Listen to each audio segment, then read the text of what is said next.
Selamat pagi anak-anak Pak Guru kelas 2 semua. Apa kabarnya hari ini? Pak Guru berharap anak-anak semua dalam keadaan sehat dan tetap semangat ya. Baiklah anak-anak semua, jumpa lagi dengan Pak Guru di pelajaran tematik kelas 2. Tema 4, hidup bersih dan sehat. Subtema 1, hidup bersih dan sehat di rumah. Nah anak-anak Pak Guru semua, hari ini kita masuk pembelajaran yang keempat, yaitu mengenal ciri-ciri lingkungan sehat dan bangun datar. Baik anak-anak Pak Guru semua, sambil menonton videonya, dibuka bukunya halaman 17 pembelajaran yang keempat ya. Baik, kita langsung masuk ke materinya. Hari itu Ayu ceria sekali. Ayu menyanyikan sebuah lagu. Berikut lagu yang dinyanyikan Ayu. Nah, jadi pada suatu hari si Ayu merasa bahagia, dia ceria, dia bernyanyi. Lah, lagu yang dinyanyikan si Ayu judulnya Jagalah Kebersihan. Siapa penciptanya? Penciptanya adalah Yanti. Nah, lagu ini pola iramanya 2/4, yang artinya apa? Yang artinya setiap birama terdapat 2 ketukan ya. Nah, Ayu menyanyikan lagu dengan irama yang tepat. Selain itu, Ayu juga memberikan ekspresi lagu.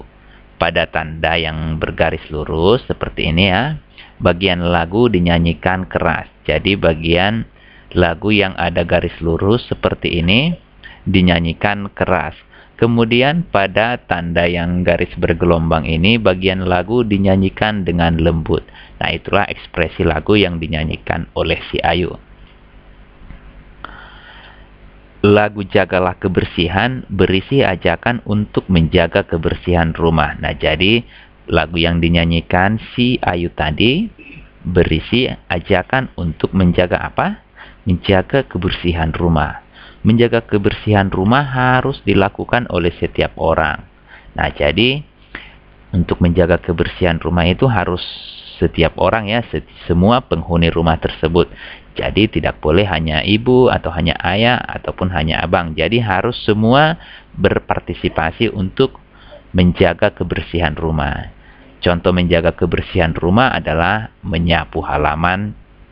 Itu termasuk contoh menjaga kebersihan rumah. Halaman rumah yang kotor dapat menjadi sarang penyakit. Bau tumpukan sampah dapat mengundang lalat. Genangan air juga dapat menjadi tempat nyamuk bertelur. Nah, jika halaman rumah kita kotor, maka halaman tersebut bisa menjadi sarang penyakit. Nah, tentu anak-anak tidak ingin menjadi sakit kan? Nah, sampah yang bertumpuk juga akan menimbulkan bau.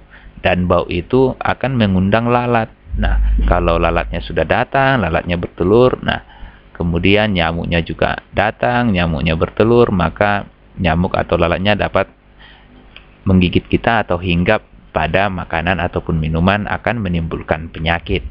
Nah, jika ada air tergenang karena sampah tersumbat, dapat juga menjadi tempat nyamuk bertelur.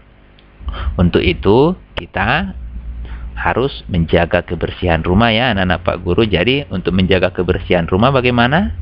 Kita harus membuang sampah pada tempat sampah, kita harus menyapu rumah, menyapu halaman, dan menempatkan barang-barang pada tempatnya. Tahukah kamu ciri-ciri halaman rumah yang kotor? Nah, anak-anak Pak Guru tahu kira-kira ciri-ciri halaman yang kotor itu bagaimana? Nah, berikut ini ciri-ciri halaman rumah yang kotor. Nah, coba perhatikan gambarnya, halaman rumahnya nampak kotor ya.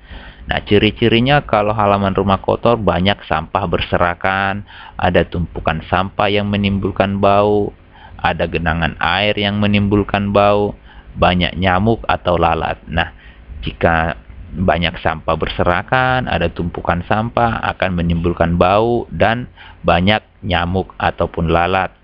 Nah, itu dapat menyebabkan penyakit ya. Contohnya penyakitnya apa yang kita pelajari kemarin? Contoh penyakit yang ditimbulkannya adalah penyakit disentri ya. Nah, untuk itu anak-anak Pak Guru harus rajin menjaga kebersihan rumah. halaman rumah yang bersih akan terlihat indah, lingkungan pun menjadi bersih dan sehat. Oleh karena itu, jagalah selalu kebersihan. Hindarkan rumah dari sampah. Nah, coba perhatikan gambarnya. Nah, dari gambar ini dapat kita lihat bahwa lingkungan rumah itu terlihat indah ya, bersih, sejuk. Lingkungannya sejuk karena terdapat pepohonan ataupun rumput-rumput yang ditanami di sekitar rumah dan tidak ada sampah yang berserakan. Jadi lingkungannya bersih dan sehat. Tentu jika lingkungan kita bersih dan sehat, maka kita akan nyaman untuk tinggal di sana ya. Nah, untuk menjaga kebersihan itu kita harus membuang sampah di tempat sampah agar lingkungan kita bersih. Halaman rumah tampak asri jika ditanami pepohonan. Nah, jika halaman rumah tidak ada pepohonannya, maka akan tampak gersang ya jika tidak ada pepohonan yang ditanam.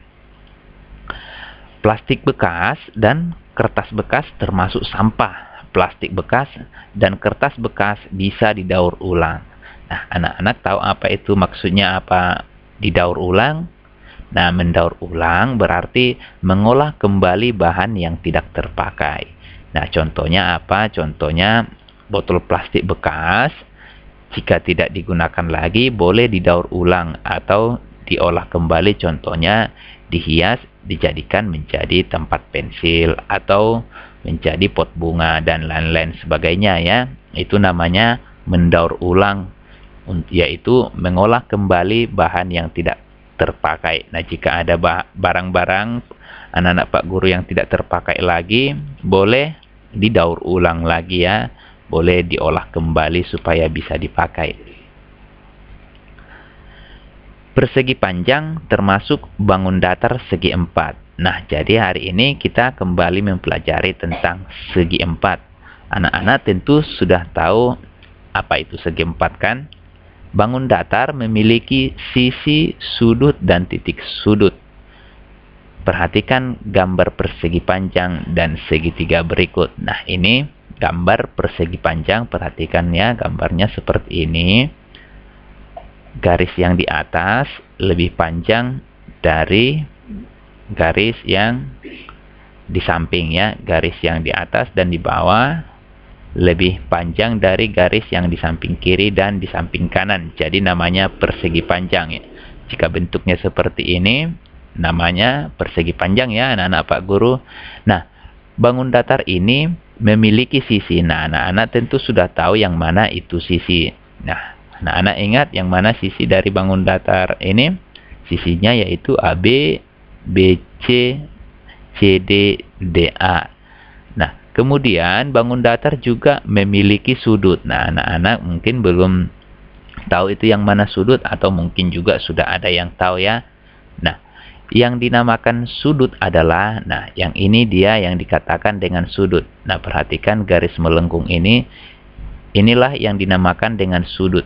Jadi pertemuan dua garis disebut dengan sudut. Jadi garis yang ini, yang di atas dan yang menuju ke bawah ini, pertemuannya itulah yang disebut dengan sudut. Pertemuan dua garis. Nah, itu sudut, dan yang ini juga disebut dengan sudut. Jadi setiap ini dinamakan sudut ya anak-anak Pak Guru. Setiap pertemuan dua garis ini disebut dengan sudut ya. Kemudian sisi, anak-anak tentu sudah pada tahu yang mana itu sisi. Jadi sisi itu yaitu adalah garis tepi dari bangun datar tersebut ya. Jadi sisinya AB, BC, CD, dan DA. Itulah yang disebut dengan sisi. Kemudian yang ini disebut dengan titik sudut. Titik sudut itu yaitu adalah yang ini yang ditandai dengan huruf A, B, C, dan D. Ini adalah titik sudutnya. Jadi titik paling ujung ini ya. Nah, setiap titik paling sudutnya itu disebut dengan titik sudut ya. Nah, persegi panjang, banyak sisi persegi panjang, ada 4. Nah, sisinya tadi sudah kita hitung ya, yaitu 1, 2, 3, 4. banyak sudut persegi panjang 4, yaitu yang ini 1, 2, 3, 4. Banyak titik sudutnya persegi panjang juga ada 4, yaitu 1, 2, 3, 4. Kemudian coba kita lihat gambar segitiga berikut. Nah, sama juga halnya dengan persegi panjang. Yang pertemuan dua garis ini disebut juga dengan sudut. Jadi setiap pojoknya ini disebut dengan sudut. Kemudian setiap garisnya disebut dengan sisi. Jadi sisinya yaitu PQ, QR, RP. Nah, jadi garis PQ itu adalah sisi, QR adalah sisi, RP juga adalah sisi. Kemudian sama juga halnya juga dengan persegi panjang, setiap titik sudutnya dinamakan dengan titik sudut. Titik sudutnya itu adalah P, Q, dan R. Banyak sisi segitiga yaitu 3. 1, 2, 3. Nah, yang itu ya sisinya ya. 1, 2, 3. Nah, banyak sudutnya segitiga juga 3, yaitu 1, 2, 3. Banyak titik sudut segitiga juga 3 ya. 1, 2, 3. Nah, dari sini anak-anak Pak Guru sudah dapat mengetahuinya ya. Segi 4, banyak sisinya 4, sudutnya 4, titik sudutnya juga 4. Nah, sedangkan segitiga, sisinya 3, sudutnya 3, banyak titik sudutnya juga 3. Paham ya anak-anak Pak Guru semua? Nah, itulah sisi, sudut, dan titik sudut persegi panjang dan segitiga. Selain persegi panjang, ada jenis segi 4 yang lain. Nah, segi 4 tersebut yaitu persegi, belah ketupat, jajar genjang, dan trapesium. Nah, selain persegi panjang yang tadi, nah persegi panjang tadi kan segi 4. Nah, selain persegi panjang ada juga segi 4 yang lain. Nah, contoh segi 4 yang lain yaitu yang pertama persegi. Nah, lihat kalau persegi gambarnya seperti ini. Jadi garisnya ukurannya sama semua ya. Nah, dari sisi AB dan BC sama panjang garisnya. Jadi ini yang dinamakan dengan persegi. Nah, kalau tadi persegi panjang, lebih panjang garis yang di atas dan yang di bawah. Nah, persegi ini banyak sisinya 4, banyak sudutnya 4, banyak titik sudutnya juga 4. Sisinya tadi sudah tahu ya, AB, BC, CD, DA itu adalah sisinya. Sedangkan sudutnya yaitu, nah sudutnya yaitu yang dari sini ya. Sudutnya yaitu pertemuan antara garis AB dan BC. Nah, jadi yang ini garis sudutnya. Sudutnya yaitu AB, BC. Kemudian BC, CD. Pertemuan garisnya yang di sini itu adalah sudutnya. Kemudian pertemuan garis CD dan DA. Nah, itu juga titik sudutnya. Kemudian pertemuan garis DA dan AB. Nah, jadi ada 4 titik sudut dari persegi tersebut. Nah, kemudian ada segi 4 yang dinamakan dengan belah ketupat. Nah, begini gambar segi 4 belah ketupat. Banyak sisinya juga 4, sudutnya 4, dan titik sudutnya 4. Nah, segi 4 yang lain ada yang dinamakan dengan jajar genjang. Nah, kalau jajar genjang itu seperti ini dia gambarnya ya, anak-anak Pak Guru. Nah, gambar yang ke atas itu mereng ya. Yang di samping kiri dan kanan itu gambarnya mereng. Nah, ini dinamakan dengan jajar genjang. Banyak sisinya juga 4, sudutnya ada 4, dan titik sudutnya juga ada 4. Kemudian segi 4 Yang lain ada yang dinamakan dengan trapesium. Nah, trapesium ini gambarnya seperti ini ya. Trapesium, panjang garis yang di bawah dan yang di atas tidak sama dia jika trapesium ya. Nah, banyak sisinya juga 4, sudutnya 4, banyak titik sudutnya juga 4. Nah, jadi karena ini semua bangun datar berbentuk segi 4, maka banyak sisinya, banyak sudutnya, dan banyak titik sudutnya sama. Jadi inilah ciri-ciri segi 4. Jadi ciri-ciri segi 4 itu banyak sisinya 4, banyak sudutnya 4, banyak titik sudutnya 4. Nah, nanti kalau jika ditanya anak-anak Pak Guru sebutkan ciri-ciri segi 4, nah inilah dia ciri-ciri segi 4. Ciri-ciri segi 4 yaitu sisinya 4, sudutnya 4, titik sudutnya 4. Sedangkan segitiga tadi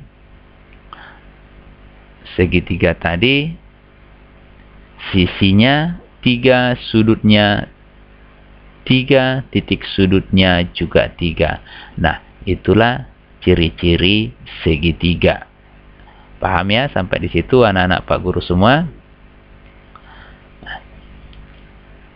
Untuk tugas anak-anak di rumah, nanti boleh dibuka bukunya halaman 21A pilihan ganda, itu adalah tugasnya.